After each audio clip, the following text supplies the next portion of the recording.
have you been on together, sir? Many. If I can count, I will count more than 100. So many. Let me say many. Okay, and do you feel like anyone can fill this void that anyone in his set or some can fill this void that he has left, sir? In Nigeria movie industry, not in Yoruba movie industry, Nigeria movie industry, we will miss him. Okay, what can you say to his family, sir? His family. All I can say, I'm part of the family. All I can say is that I don't know. You just have to be prayerful to beg for his sin. So that is it. That's what I can say to the family because I'm part of the family. All right, thank you, sir. Accept our condolences, sir. You're welcome. Boa TV. You're watching Boa TV. Kindly click on the subscribe button and the bell beside it so you get notified when we drop new videos. Thank you. Well,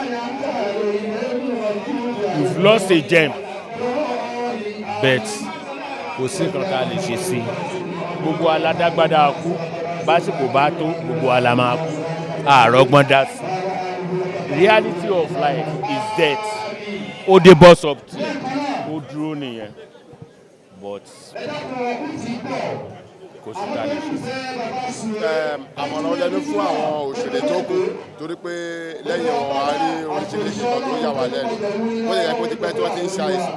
Wọ́n irú àmọ̀ràn ọlẹ́nu fún àwọn tí a sì wà láyé tá a wà láàyè gẹ́gẹ́ bí ẹ̀dá ìlú. Question tẹ́ jù sí mi understand very well. Ṣé lórí support ní financially ni àbí báwo? Àwọn irú ìṣèwò lẹ́ẹ̀ ká máa wò láàrin ara wa. Ṣé pé irú bó ṣe wà lórí àìsàn yẹn ó yẹ ká. Ìmọ̀ràn wọn lẹ́ni fún àwọn tó kù ní ilẹ̀ alààyè.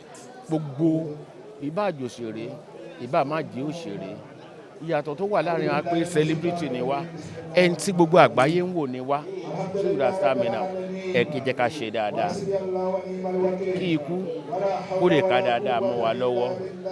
Nobody is perfect in this world ṣé ìdá stamina now kò sí ẹni tó mọ́ ọlọ́ọ̀bá nìkan ló mọ́ but the only prayer tá a lè ṣe fún bàbá sùn ni pé kí ọlọ́run ọba gbogbo ẹ̀ṣẹ̀ tó bá ṣẹ̀ kọ́ lọ́ba lójú kó dáríjì gbogbo nǹkan tó fílẹ̀ nínú tó mí àti tí ò mí kí ọlọ́run ọba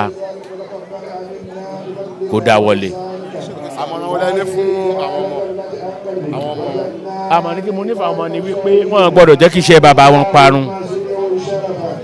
Ìkan sí méjì nínú ọmọ wọn ládùn ni ọmọ bàbá sùwé ni wọ́n gbọ́dọ̀ tẹ̀lé ìlànà àwọn méjèèjì wọ́n gbọ́dọ̀ tẹ̀lé ìlànà iṣẹ́ wa yìí so that orúkọ bàbá wọn àti ìyá wọn ò ní parun but tí ọmọ wọn ò bá act they will forget them so the only àmọ̀ràn tí mo ní nìyẹn.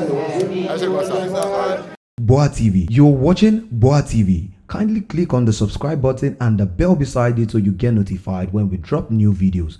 Thank you.